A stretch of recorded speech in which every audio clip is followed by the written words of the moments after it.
What horrid secrets do your parents have, and are oblivious to you being aware of? When I was a child, we used to be semi-close to my dad's family.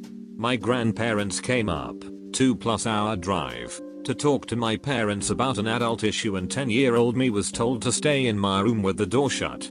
After that, we never spoke to them again, except for one letter that I got from them expressing sympathy when my other grandmother, who I was very close to, passed away. I had no idea what happened. Years later, I found a cousin on Facebook, and we happened to go to the same college, so we met for coffee. I found out that the reason we no longer spoke was because my mom opened a whole bunch of credit cards and racked up a bunch of debt in my grandma's name that she never had any intention of paying back. My cousin and I kept it between us, and she has no idea I know. Watch the duck out. My friend's parents have put cars in his name before he was even 18, so that his credit takes the hit when they don't pay for them. Your mom may not be above pulling similar shirt. My dad doesn't know that I know how my grandfather, his dad, died. I had always wondered why I never knew my grandfather, but it was always a touchy subject, so I never asked. I knew my dad basically grew up without his father, but I never knew why. When I was about 22 or 23, my brother told me what had happened. My grandfather had committed suicide in front of my dad when my dad was about 8 or 9 years old. Even though I know now, I still won't bring it up. That is terrible. I hope your father received the help he needed. Similar, my aunt was a serious alcoholic all her life from about age 18 until she died at 70 a few years ago. I know that my dad's family has been through their share of shit. My grandfather also committed suicide, but until I was 25 no one told me or my cousins that the reason she had descended so suddenly into addiction was that when she was 18, her boyfriend knocked on the front door, asked for her, and when she came to the door he pulled out a gun and shot himself in the face.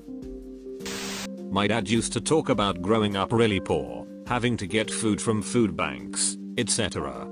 It's one of the reasons that now that he owns his own business, he donates to food banks and all sorts of charities all the time. Paying it back. Well, it turns out that my father's father owned a massive construction company and made millions of dollars in the 50s and 60s.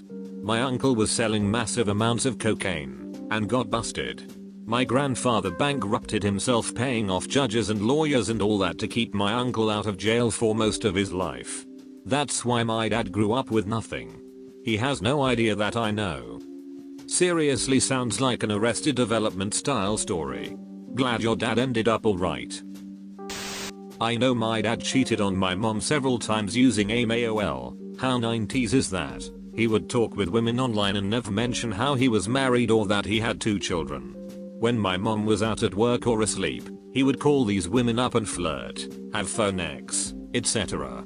He would make excuses as to why he couldn't meet with them, but continue to pretend like he was super into them and really did want to meet them.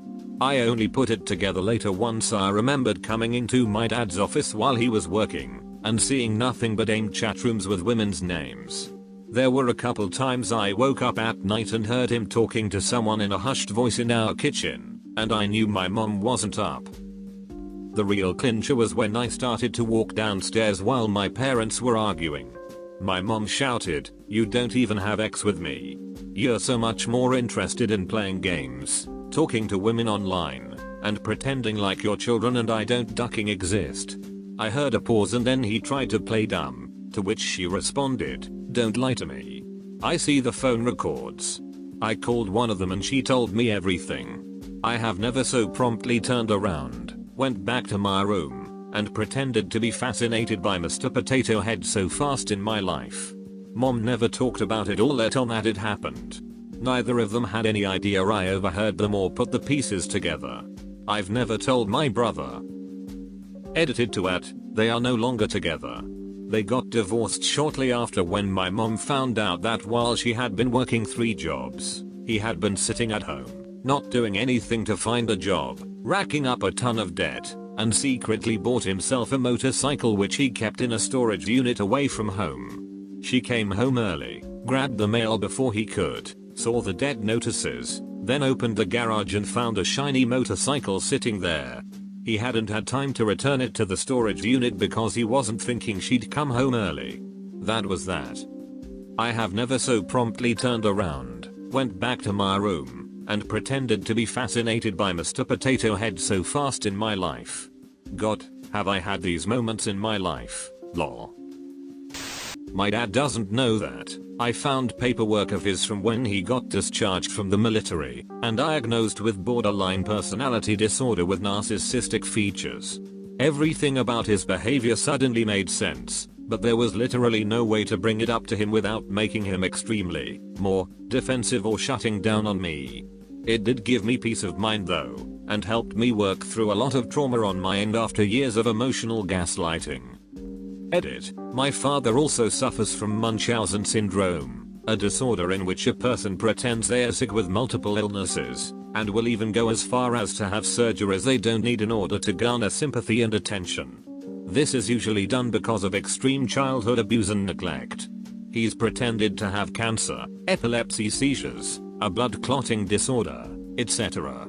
Over the years, alas, he's still alive, and would walk with a cane whenever we went out, that magically disappeared at home. I now realize this ties into his BPD and narcissism as a form of coping. It doesn't make it right, but again, I've come to understand him a lot more these last few years because of it and heal myself. It's highly suspected my teenage daughter is this, but no one will throw that diagnosis on someone till they are 18. I love her, but she has nearly torn my family apart with the lies and behavior. It's a constant battle trying to keep her from destroying herself and taking others with her. Next year she will be in high school, and that kind of freedom for her terrifies me. I'm more scared what she will do to someone else's life than her own. My dad died when I was 14 and everyone refused to speak of it. My grandparents said he fell down the stairs, and they've maintained that to this day. My mom told me that he accidentally hung himself and she'd tell me when I was older. It took 9th grade me all of about 3 days to figure out he had died of autoerotic asphyxiation. She confirmed it years later. My 15-year-old brother did this when I was 8. I think I was about his age when I learned what had actually happened. Was able to stop a couple of my high school buddies from doing the same by telling them the story. Not some horrid secret, but I sometimes hear my dad talking behind closed doors to my mom who passed away suddenly years ago. He typically tells her our life updates and that he misses her. My sister got married recently, and I overheard him from outside his room telling my mom how beautiful my sister looked, and how great her husband is that she never had the chance to meet. About how they had always spoke of that moment, watching their child marry, and he wished she was there with him to see us.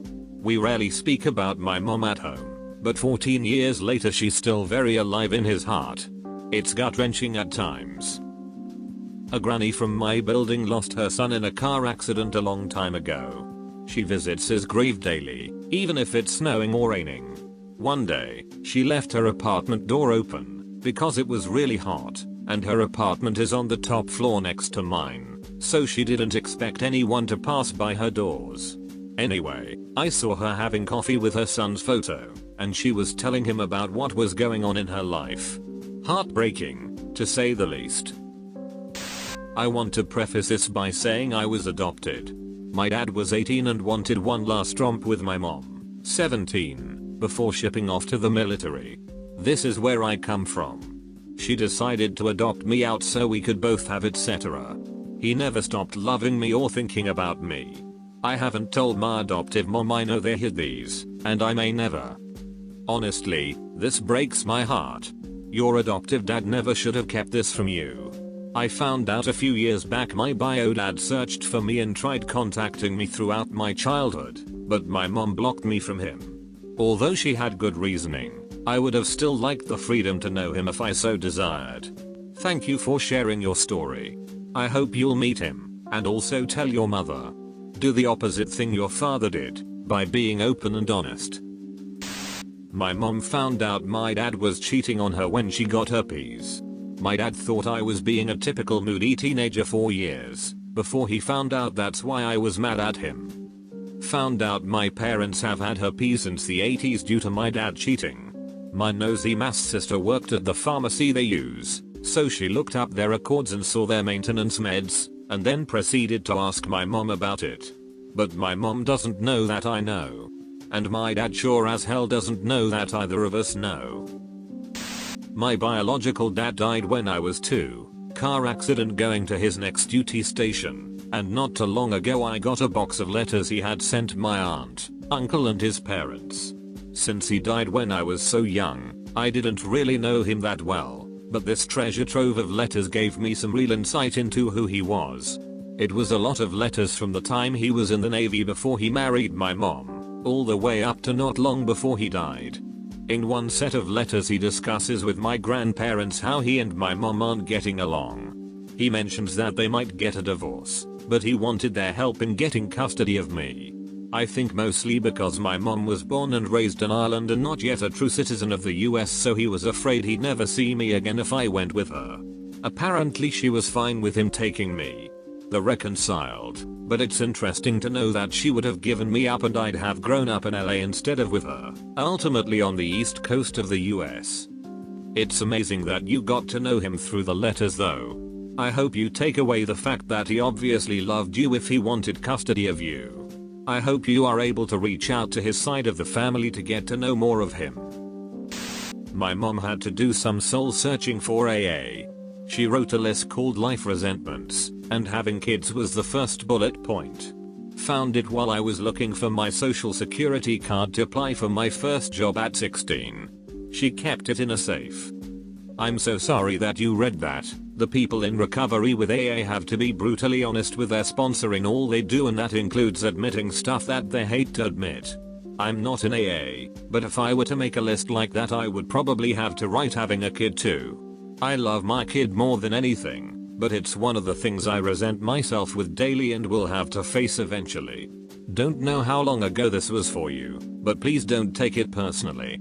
However she feels about having you or not, I guarantee you are one of the top reasons for her taking the initiative to get help through AA in the first place, and that she loves you with all her heart.